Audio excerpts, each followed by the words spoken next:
فلاحتنا اليوم.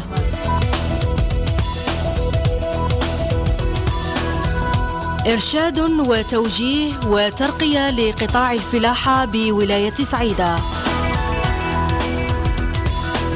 فلاحتنا اليوم مع الأستاذ لاغا عبد القادر.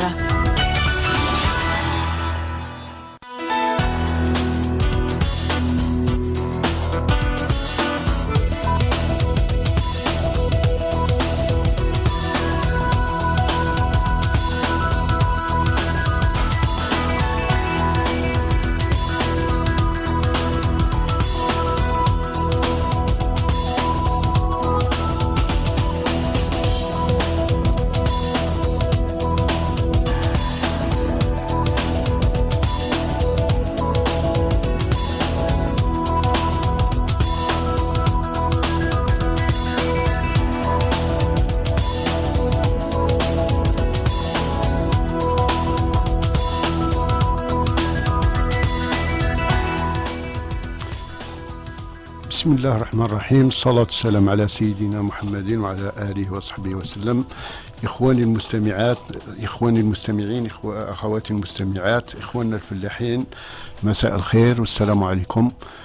اليوم نتلاقوا في هذه الحصة إن شاء الله اللي غادي نتكلموا على تظاهرة لتقام كل سنة يعني للسنة 27 منذ تأسيسها اليوم الإرشاد الفلاحي، واللي هذه السنة يعني كانت عنده كما نعرفوا احنا كان عنده بعد كبير وكذلك تحدي كبير مع العصرنة نتاع الآليات نتاع الإرشاد الفلاحي والدور تاعه، وكذلك الدعم نتاع الاستشاري لتطوير الفلاحة والريف في الجزائر. وهذا الموضوع الأهمية نتاعه كما يعلم الجميع يعني عنده أهمية اقتصادية وأهمية اجتماعية وكذلك أهمية تقنية. ومن هذا الأساس غادي نفتحوا النقاش تاعنا مع كل من السادة زقدو معمر ممثل مديرية المصالح الفلاحية، السيد هنون محمد رئيس غرفة الفلاحة لولاية سعيدة، والسيد سعيداني عمر ممثل المعهد الوطني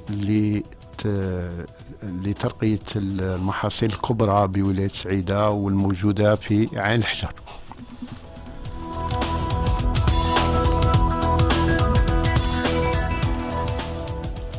ويرافقنا في العارضة التقنية كل من سيد أحمد.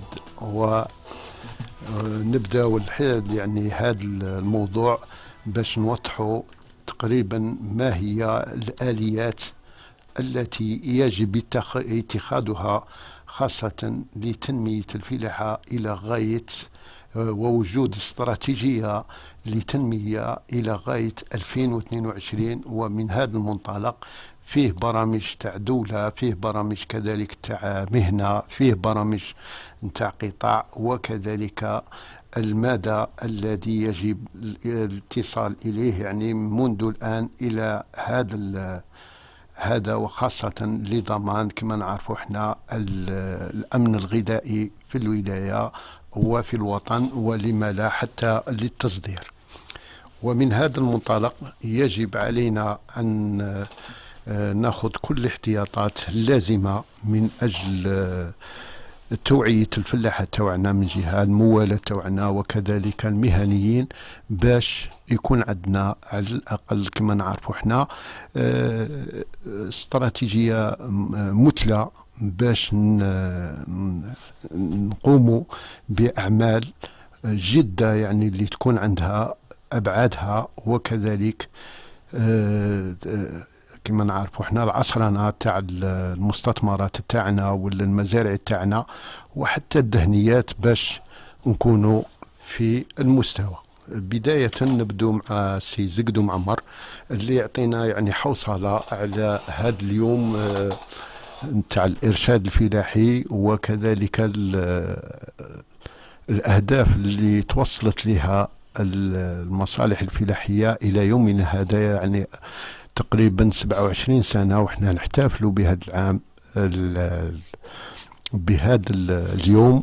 واللي ما عنده يعني من أبعاد باش على الأقل يعرف الفلاح تاعنا ما هي الجهود اللي قامت بها الدولة وقام بها الفلاح بصفة عامة من أجل الوصول إلى الأهداف المرجوة. تفضل سي عبد القادر. بسم الله الرحمن الرحيم. تحية عطرة لكل مستمعي إذاعة سعيدة وخصوصا الفلاحين. تحية عطرة أيضا لضيوف الكرام اللي راهم معنا. شكرا على الاستضافة للحديث على هذا الموضوع اللي هو اليوم الوطني للإرشاد الفلاحي الموافق للأول الفاتح من أكتوبر من كل سنة ليحتفل به قطاع الفلاحة منذ سنة 1994 واللي جاء بعد سياسات متعدة للقطاع الفلاحي وين اختارت وزارة الفلاحة هذا العام شعار عصرنة الفلاح وتنويع الإنتاج الفلاحي، دعم لأمننا الغذائي ومواجهة للأزمات. هذا الشعار ما جاش غير هاك، ولكن جاء لسبب الظروف اللي كانت تمر بها البلاد على غرار جائحة كورونا اللي مست كل العالم ومنها الجزائر. هذه الجائحة اللي خلت شكلت بعض الأزمات، وهنا وين بان دور القطاع الفلاحي في توفير المواد الفلاحية، واللي كان القطاع حقق هذا التحدي. وهنا اختير هذا الشعار حتى يكون ك ريكومبونس كما نقولوا جائزة ولا كتحية للقطاع بصفة عامة بما فيه فلاحين وإطارات ومهنة وكل الفاعلين في القطاع. فيما يخص الإرشاد الفلاحي بصفة عامة هو عنده أهمية جد كبيرة، لما عنده دور كبير أيضا في النمو بالقطاع بصفة عامة، ويعتبر كشغل ركيزة اللي توجه وتأطر الفلاحين، يعني مرافقة الفلاحين بصفة عامة. كما نقولوا الإرشاد الفلاحي بالمفهوم التقليدي، وين كان عندنا إرشاد فلاحي اللي يعتمد على توصيل التقنية للفلاح بصفة عامة، أو الدعم الاستشاري اللي هي المصطلح الجديد اللي يتبناه قطاع الفلاحة، واللي هو ممكن يضم كل المعلومات ولا اللي تدور حول الفلاح ولا المستثمر الفلاحي حتى يوصل للأهداف المرجوة، واللي هي يطور في الإنتاج تاعه، يرفع في المردود وينافس ويتخطى كل المشاكل اللي ممكن أنها تعيقه في القطاع. شكرا سي معمر. دائما في نفس سياق سي عمر نعرفوا باللي العصرانة عندها أبعاد كبيرة، يعني باش نوصلوا للعصرانة تاع الآليات في الفلاحة لازم عدة وسائل، عدة مهما كان نوعها، يعني بشرية أو مادية وحتى كما نعرفوا احنا آلية. يعني كيف تشوفوا انتم كمحد، يعني خاصة فيما يخص الموضوع تاع السنة لو تام هذا اللي خصوه للعصرنة تاع الآليات الإرشاد الفلاحية والدعم الاستشاري. يعني نشوفوا الاستشارة غايبة في بعض المرات، يعني الفلاحة ما عندهمش مستشارين، ما يتصلوش مكاتب دراسات، ما يتصلوش معاهد باش يطوروا على الأقل المزرعة تاعهم والفلاحة ولا بصفة عامة النشاط اللي ينشطوا فيه. بسم الله الرحمن الرحيم، والصلاة والسلام على أشرف المرسلين. تحية إلى مستمعي إذاعة سعيدة، وكذلك تحية لضيوفك الكرام سي عبد القادر، نشكرك على الاستضافة. مرحبا. أما بعد فبالنسبة للسؤال تاعك مطروح، هو في الحقيقة هذا الموضوع تاع الإرشاد الفلاحي هو اللي يرتكز على عصرنا أو على تطوير الإنتاج الفلاحي. أن الإرشاد الفلاحي هو يختلف عن الإرشاد في الميادين الأخرى. بالنسبة للإرشاد الفلاحي هو يعني بمعنى أنه الإرشاد الفلاحي هي مرافقة الفلاح أو المربي من اختيار الأرض حتى للتسويق. هو كل شيء مرتبط على الإرشاد الفلاحي. فالإرشاد الفلاحي هو الركيزة، لأن الفلاح هو راه في المزرعة ولا المربي راه في المزرعه تاعو. ولكن هو ما عندوش علاقه، ما عندوش درايه او ما عندوش علم بما يجري حوله. ولكن عن طريق الارشاد الفلاحي او المرشد الفلاحي اللي احنا نسموه المرشد الفلاحي، المرشد الفلاحي هو الذي يجيب له بالمعلومه الصحيحه من ناحيه التقنيات الزراعيه او من ناحيه التسويق او من ناحيه كل ما يخص الانتاج الفلاحي، يجيبه له المرشد الفلاحي، يجيبه للمزارع في المزرعه تاعو. وفيه ثاني شيء اخر، هو ان كل المشاكل تاع المزارع ولا مربي ياخذ هذاك المرشد الفلاحي، ياخذها ويعطيها للجهات المختصه، يعني كجامعات او معاهد، باش يقولوا لها حلول من الناحيه التقنيه. هذا هو المرشد الفلاحي، فهو حلقه تواصل بين الفلاح وما يدور حوله من جامعات ومن معاهد ومن تعاونيات ومن اسواق وكل شيء. هذا هو الارشاد الفلاحي. فالارشاد الفلاحي هو يضمن لك قاعده بيانات، هذا هو الاساس. لان احنا في الاشكال اللي راه عندنا دروك ما عندناش تقريبا، ما عندناش الاحصائيات، ما عندناش منضبطه بزاف، لان لاباري دو فيلغازاسيون يعني الجهاز تاع الارشاد الفلاحي هو تقريبا ماهوش موجود، وبالتالي فهنا غايبه علينا الاحصائيات. لان هو الارشاد الفلاحي من بين الدور تاعو هو انه يعطيك بنك معلوماتي، وهذا يتحصلوا عليه عن طريق الارشاد الفلاحي والتطوير. في النقطة هذه نعم. يعني سي عمر، فيما يخص الإحصائيات، يعني نعرف الإحصائيات عندها علاقة كبيرة، وتعتبر هي كما نقولوا حصاد تاع من الميدان، من طرف المرشد الفلاحي، من طرف حتى الإطارات عندما يخرجوا يعاينوا. هل يعني السؤال اللي نطرحوه التحاليل تاع الاحصائيات، يعني نعم. لازم الاناليز تاع نعم. الاستاتيستيك باش نلحقوا نعم. النتيجات تاع المرجوه، يعني ايجابيه او سلبيه. هو في الحقيقه هو الارشاد هذا الفلاحي هو ميدان كبير، هو ميدان، هو علم نعم. هو ميدان وهو علم، وهو اللي تركزت عليه عده دول المتطوره الان حاليا، تركزت على الارشاد هذا الفلاحي باش طورت القطاع تاعها الزراعي. واما فيما يخص السؤال تاعك سي عبد القادر، فاول شيء لابد يكون عندك معطيات تاع ميدان، ما يكونش عندك معطيات خارج الحقيقه الميدانيه نعم.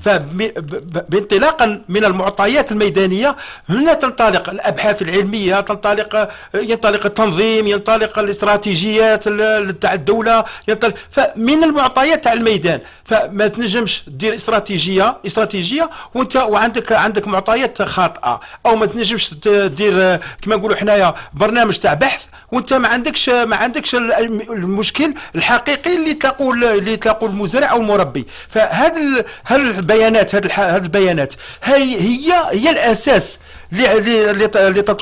لتطوير القطاع. يعني هذا شيء اساسي بالنسبه للمعطيات. والمرشد الفلاحي هنايا شا هو الدور تاعو؟ هو منسق، هو حلقه قلنا يوصل بين الفلاح وبين الحلقات الاخرى اللي تدور به.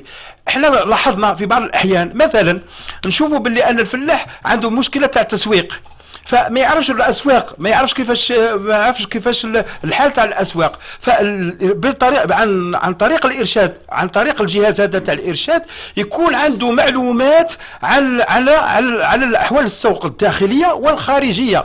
فراحوا بعض الدول حتى دخلوا الارشاد حتى في التصدير، يعني الاكسبورتاسيون، حتى في الاكسبورتاسيون يخبروا هذا الفلاح ولا المربي كيفاش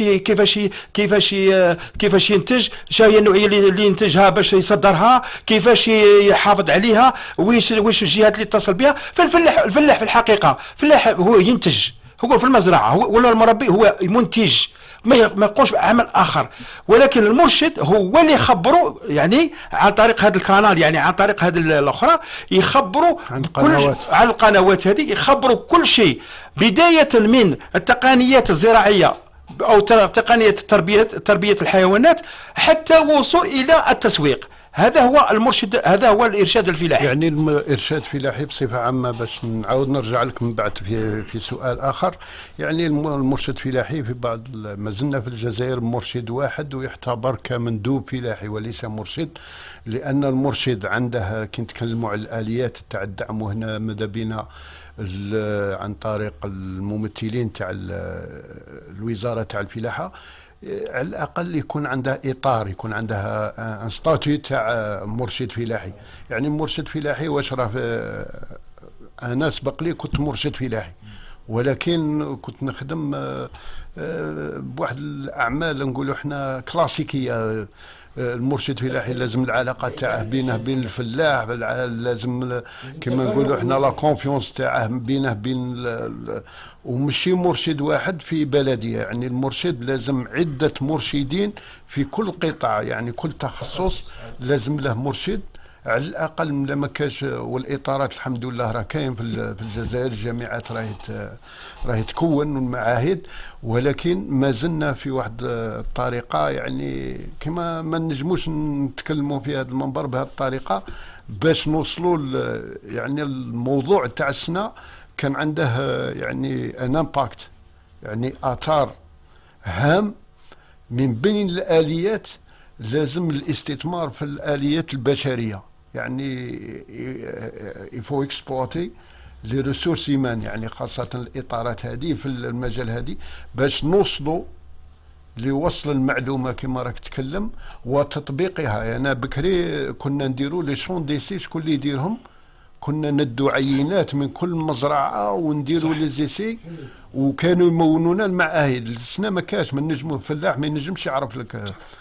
السؤال تاعي مو السؤال في الحقيقه، يعني مداخله تاع سي هنون محمد، خاصه السنه نظن تمشيتوا مع الموضوع في اليوم الوطني للارشاد، واختاريتوا مزرعه كما نعرفوا نموذجيه وعصريه وين قمت فيها بهذا اليوم. يعني الغرفه اللي كانت مشرفه على هذا اليوم مع مديريه المصالح الفلاحيه، هل يعني الفلاحه اللي روحوا يعني اداو يعني واحد النظره على عصرنه المستثمرات وكذلك التقنيات التي يلزم اتخاذها في مزرعه عصريه، وكذلك عندها ابعادها وين هذه المزرعه هذه وصلت حتى هي راهي دير التخزين والتحويل تاع المواد اللي راهي متخصصه فيه.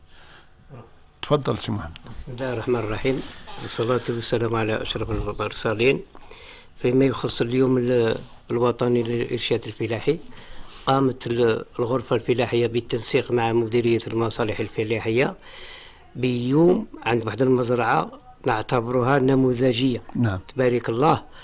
واللي حتى المشرف نتاعها صغير ويحوس يتعلم وداير واحد الأمور تقنيات مودرن. نعم. عصرية. فيما يخص تربية الأبقار، فيما يخص احنا المحل، الماء، كل شيء متوفر. حتى الأعلاف خضراء. حتى الأعلاف الخضراء دايرها قدام الفيرما. نعم. ويستعمل حتى لونسيلاج. نعم. هذيك وجاو الشعب، جاو الفلاحة وكل شيء وداو النظرة، وهذا في الحق لازم له نديروه كمثال. نعم. للمربين تاع الابقار. وقمنا ثاني يوم تاع الانطلاق تاع الحمله تاع الحرث والبذر تحت اشراف سيد الوالي الولايه السعيده، هو اللي يشرف عليها.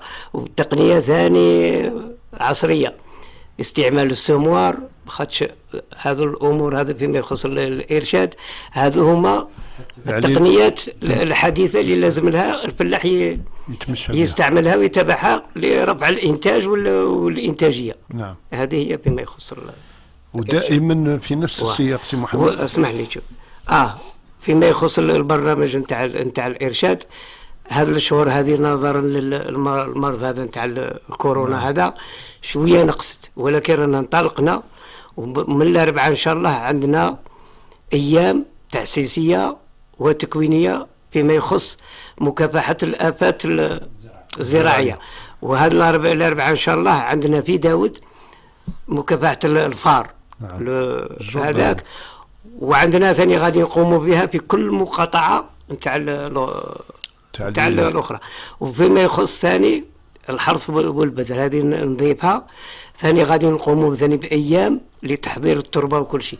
راه الأمطار راهي متأخرة، تسمى راه عندنا تسع باه نوروا للناس ها كيف تثني ها كيف تزرع، هذه واستعمال التقنيات هذو الحديثة. نعم.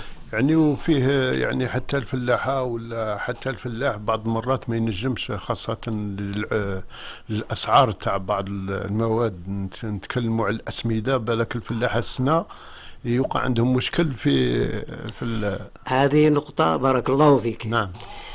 الأسمدة لي زونغري دو.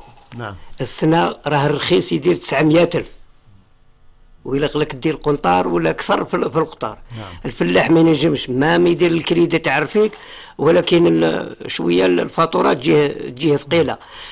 تي اس بي كنا نخلصوه ب 400 450,000 ما قلعوه وراهم دايرين نوع واحد آخر نتاع الأسمدة. نعم. اللي راه يزرع 50 ولا 60 قطار ماهيش سهلة. وباش فلاح ماهيش سهلة. وفلاح باش يعرف وإحنا اسمح لي، وإحنا باه نشجعوا الفلاح استعمل الأسمدة اللي رفع الإنتاج وكل شيء، كي يشوف السومة شوية وهذا يوقع له تأثير على الإنتاج. هذه هي دوك الأسعار هذه تاع الأسمدة راهي تطلع ماناش عارفين كاع كيفاه، ومانيش عارف لا إنتاج تاعنا ولا جايبينها من الخارج. الله. نعم. وهذه النقطة التي يلزم معالجتها مع الوصية، خاصة مع الوزارة لإيجاد حل يعني في المستقبل، لأن قنطار تاع كما ما يعرفوه باش يعرفوا الفلاحة ماشي 2 شكاير قنطار، خاطر أنا نشوفوا النسبة قال 46% ولا 20% ولا لازم يلحق 100%، شحال اللي يقله من شكارة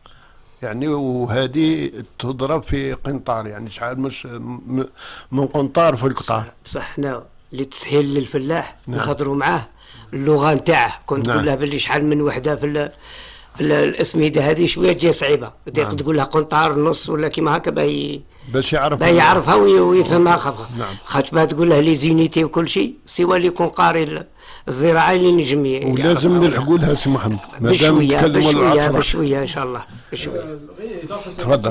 تفضل به سي الرئيس. هو في الحقيقة هو الإرشاد الفلاحي هو عصرنة المزارع، المزارع.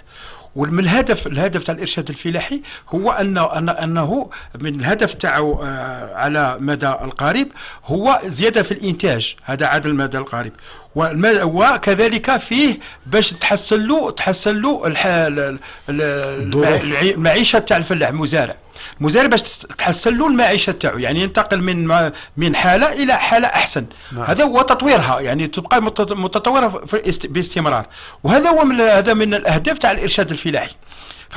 فهذا الإرشاد الفلاحي في الحقيقة هو استثمار. كي تقول الفلاح مثلا يستثمر، يعني يشري لونزونغري منها، هذا استثمار ويتطلب أموال.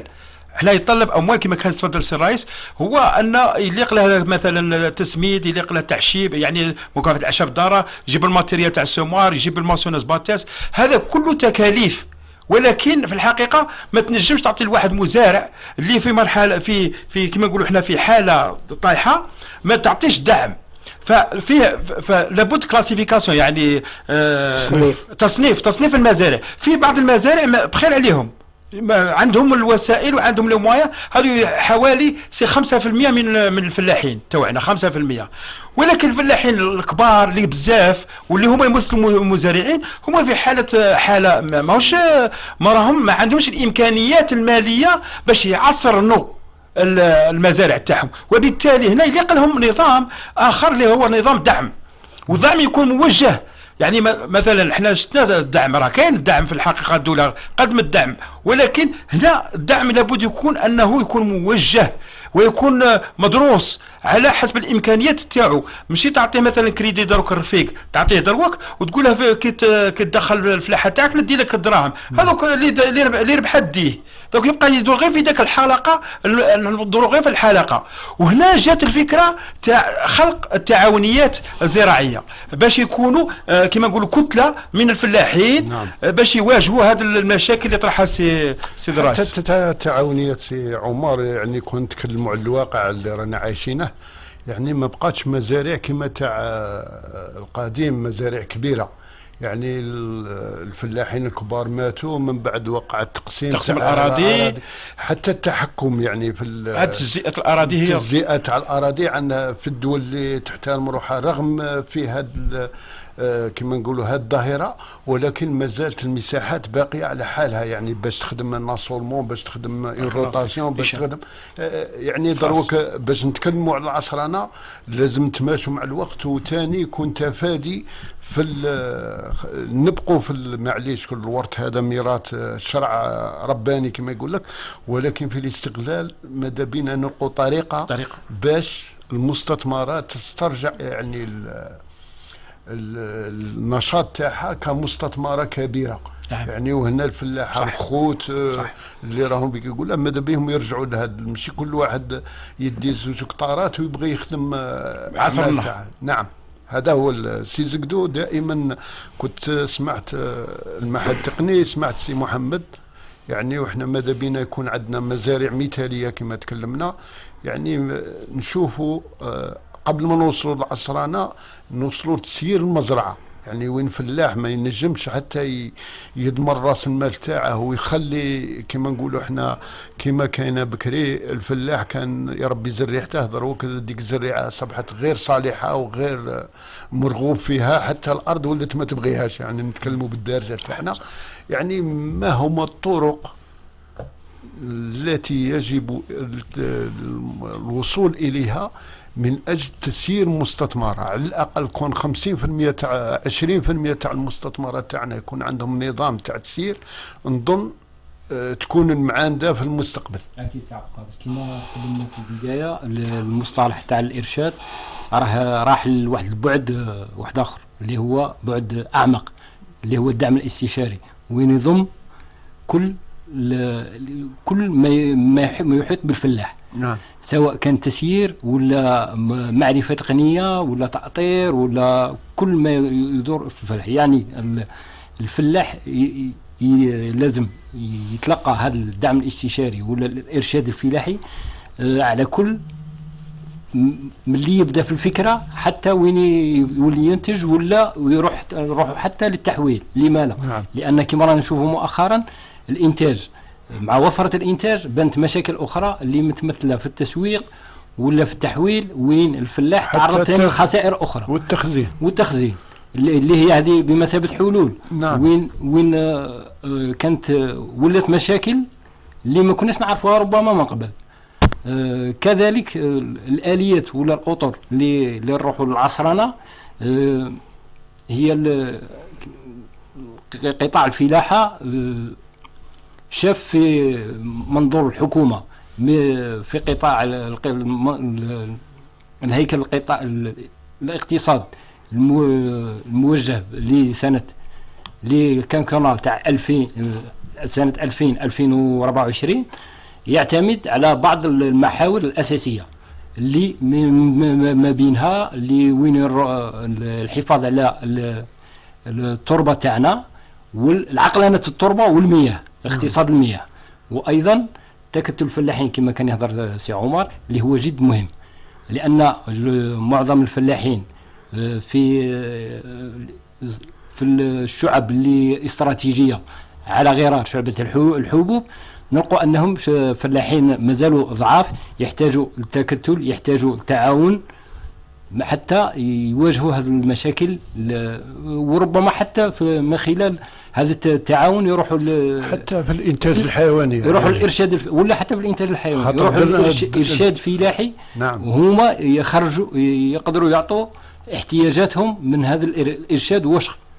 واش اسمح بالين لي، من غير الاطارات في هذه التقنيه النقطة هذه يعني كنا وجهنا دعوة للمعهد التقني تاع تربية الحيوانات تاع عين الحجر يعني وما استجبش ومن هذا المنبر كنا تكلمنا يعني عن عدم استجابة الدعوات من طرف بعض القطاعات، يعني شوية أثروا على خاصة في كما كنا نتكلموا الفلاح لازم توصله المعلومة، لازم المعلومة ما تجيش من منشط من الإذاعة ولكن تجي من جهات المعنية. يعني كنا وجهنا دعوة المعهد التقني ونتأسف لعدم حضوره، يعني دائما في نفس السياق يعني كي نتكلموا على الفلاحة ونتكلموا على الاستراتيجية اللي دارتها الوزارة هذه السنة، وهذا دعم الموضوع هذا راه يتمشى مع الموضوع تاع الأمم المتحدة تاع المنظمة العالمية تاع التغذية، حتى هي راهي تشوف الآلية تاع الإرشاد تشوف فيها أبعاد كبيرة لضمان يعني كما نعرفوا احنا الأمن الغذائي لبعض الدول اللي راهي تعاني. صح. وإحنا حتى في الجزائر نشوفوا يعني فيه موفور تاع منتوج في مواد ونقصان في مواد أخرى، يعني هذا ليكيليبر هذا يعني التوازن شوية يكون مخطط يعني توجيهي كما كان الفلاح على الأقل يتمشى مع الاحتياجات تاع المستهلك.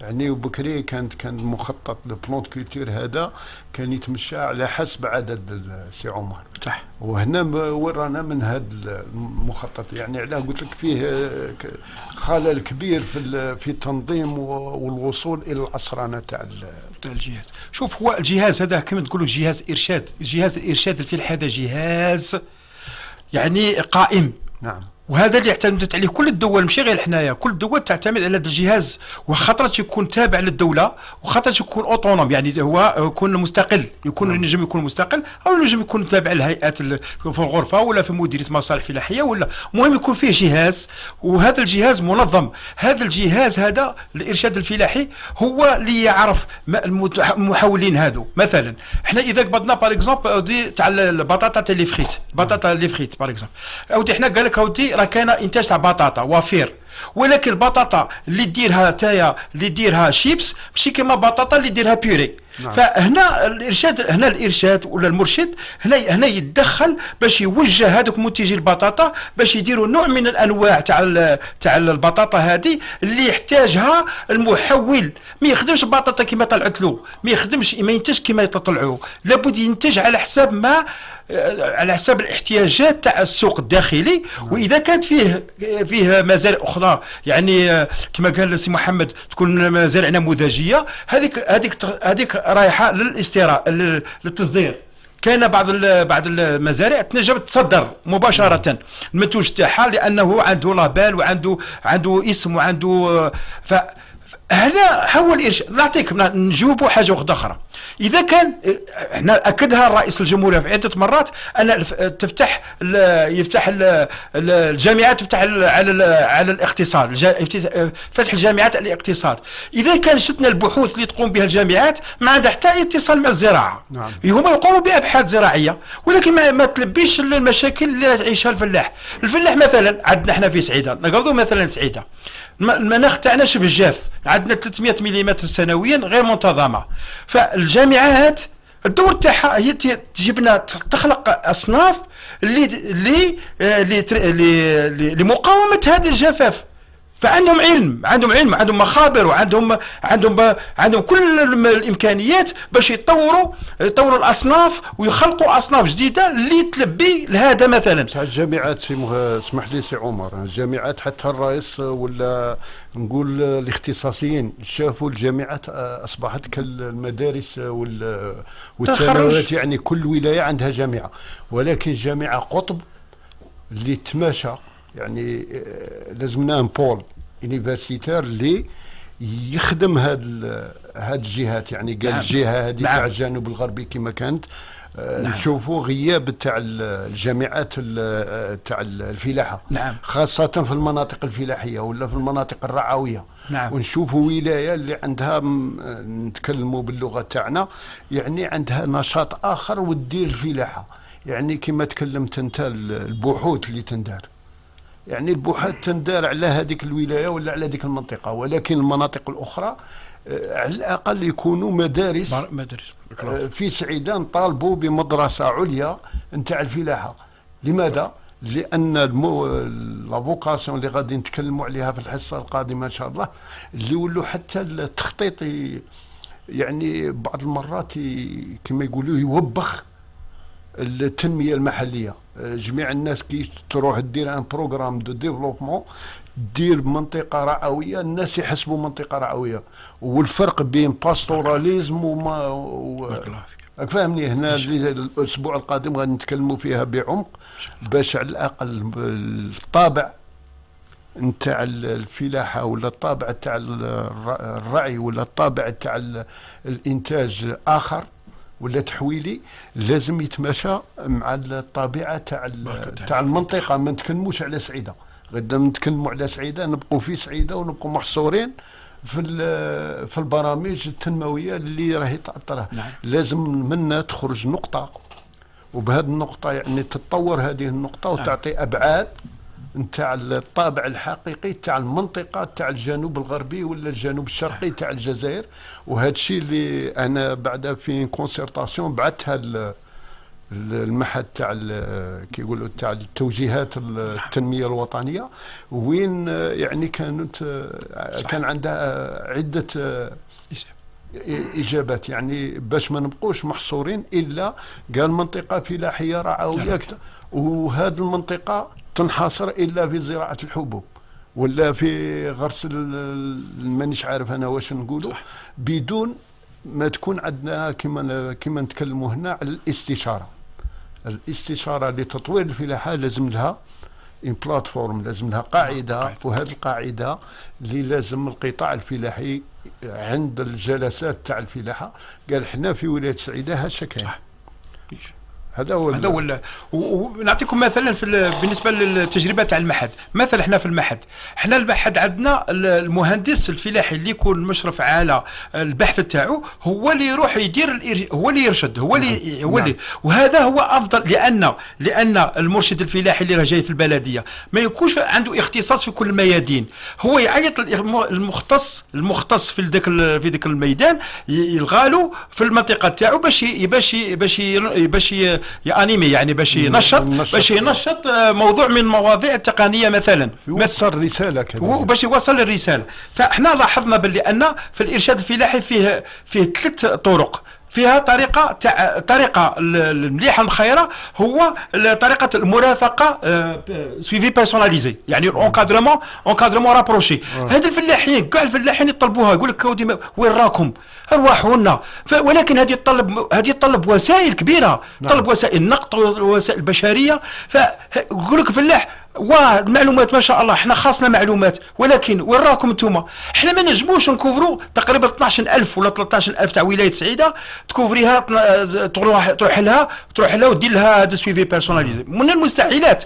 ولكن المرشد الفلاحي في المنطقه تاعو، يعني كل منطقه يكون فيها مرشدين هما اللي يكونوا عندهم علاقه بالفلاحين، ويجمعهم انه حتى ان شوف احنا عندنا واحد والله العظيم، يعني احنا عندنا المثل تاع سوريا في الحقيقه نضربوا به المثل قدام لكم هذه المشاكل تاعها. سوريا مثلا شا عندهم في كل منطقه في سوريا عندهم مجلس تاع الفلاحين فيه 12 فلاح، لو فوكس عندهم 12 فلاح في ذيك المنطقه. ويترأسوا المرشد الفلاحي، هو المجلس هو اللي يحدد البرنامج تاع الارشاد الفلاحي. وهذه اللي لازم نوصلوا لها، هو اللي يحددها. هو اللي يحدد الاحتياجيات، هو اللي يحدد ويش دير في هذا الشهر وش دير في الشهر الاخر.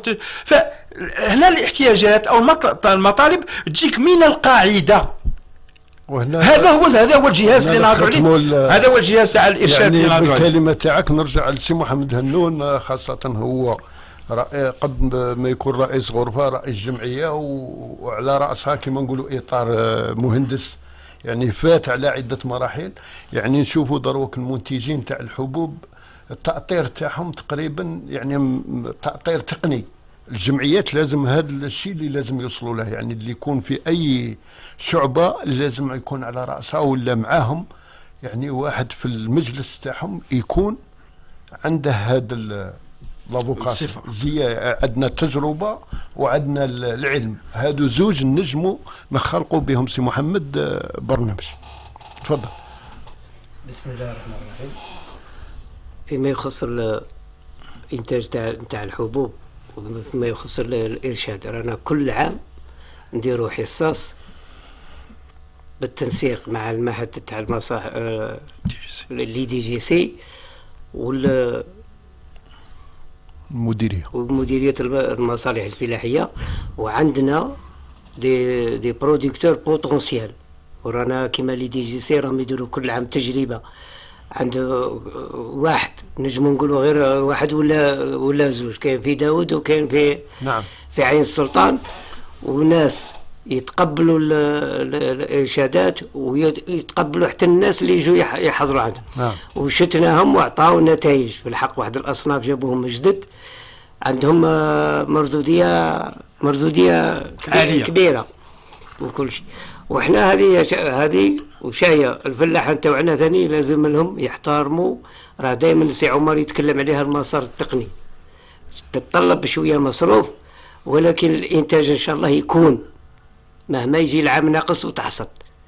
كاين السنه اللي الواحدين ما حصدوش كاع نظرا للعمل اللي خدموه، حاجه ماهيش الخدمه مليحه نتاع الارض، وغير جوارينهم حذاهم. بالنسبه للعام دا 12 و14 على البور، ما نهضروش على تاع الاراضي المسقيه، هذيك عندها طابع خاص. ولكن استعمال التقنيات، استعمال الاسمده، مكافحه الاعشاب الضاره، وحصدوا وداو ردوا مصروفهم وفضلوا. نعم. ما نسميش الناس، ولكن رانا نعرفوا يعني النتيجه تاع العمل من غير هذو الهضره غير زياده.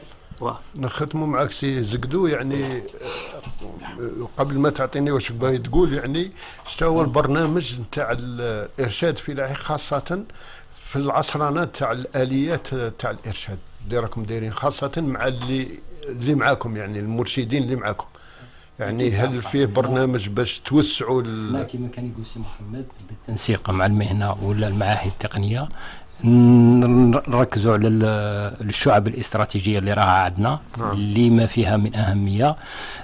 كذلك عندنا بغيت نذكر واحد النقطه اللي هي جد مهمه، واللي هي الاعتماد على تكنولوجيا الاعلام والاتصال. نعم. فيها في الارشاد. هذه نقطة اللي راها نشوفوا فيها على مستوى الوطني دايرة. الناس راها الفلاحين درك كاين اللي عندهم وعي، كاين اللي عندهم مستوى، راهم يتبعوا النتائج الجديدة، يتبعوا البحوث الجديدة، يتبعوا المعلومات، يتبعوا كل ما يخص القطاع عبر التواصل الاجتماعي، ولا أيضا عبر الإذاعة كما رانا في البرامج اللي رانا نديروها على طول الموسم بحضور جميع الفاعلين، حتى أننا نوصلوا المعلومة كما كنت تتكلم، سواء كانت متعلقة بالتنمية القطاع الفلاحي ولا تنمية المناطق، ولا حتى المعلومة التقنية اللي رانا نحاولوا أننا نوصلوها لهم على بكل مستطاع. ورانا دايرينها باطل، متطوعين يعني باش الفلاحة يعرفونا باللي ما عندناش، رانا نفيدوهم بالتجربة تاعنا. يعني في الاخير يعني واش نتمنوا باش الفلاحه على الاقل المطر. ان شاء الله. نعم. نتمنوا باش الفلاحه تاعنا على الاقل يتمشوا على النصائح تاع التقنيين، يعني باش الفلاحه. ونتمنوا كذلك الفلاحه تاعنا اللي والديهم توفوا الله يرحمهم، اللي بداوا يقسموا في الاراضي، معليش تقسم تعرف حقك وين راه، ولكن نخدموا مع بعض يعني جماعه باش على الاقل تحكموا في الانتاج، تتحكموا، وفي الاخير كل واحد يدي حقه من الارض تاعه، يعني باش ما يوقعش تقاطع نتاع التقنيات الفلاحيه في هذا المجال. ونتمنوا ثاني من الله عز وجل ثاني باش يغيثنا في اقرب وقت بغيث نافع، ويكون دافع لكل هاد الاهوال وهاد الامراض اللي راهي عندنا، وباش النشاط ثاني يرجع كما نعرفوا احنا المسار الحقيقي. ونتمنوا كذلك الفلاحه اللي راهم لاباس بهم باش على الاقل يدخلوا في العصرانه نتاع المزارع تاعهم، ما يبقاش في ما يعرفش روحه حتى شحال راه صارف، يعني كي يدير الحساب تاعه ما يعرفش روحه حتى صارف. ندخلوا في هذا النشاط ونتمنوا باش الغرفه دير تكوين مع الفلاحات تاع كما نعرفوا، ماهوش عن طريق التكوين المهني كما داروا المره اللي فاتت، يعني للفلاحه يديروا كيف تنشا مزرعه، يعني تسيير مزرعه. وحنا رانا هنا باش نطوعوا باش نفيدوا الفلاحه تاعنا. وبقوا على خير في الحلقه القادمه ان شاء الله، وين غادي نتكلموا على الطابع الحقيقي تاع الفلاحه، باش الناس ما تديش يعني بهون هذا الطابع والدور تاعه، لانه يعني المورد الاساسي الاقتصادي الاجتماعي تاع الولايه، ولازم نوضوا به ونوجهوا السلطات المحليه في التخطيط باش على الاقل ياخذوا بعين الاعتبار هذا القطاع. والسلام عليكم.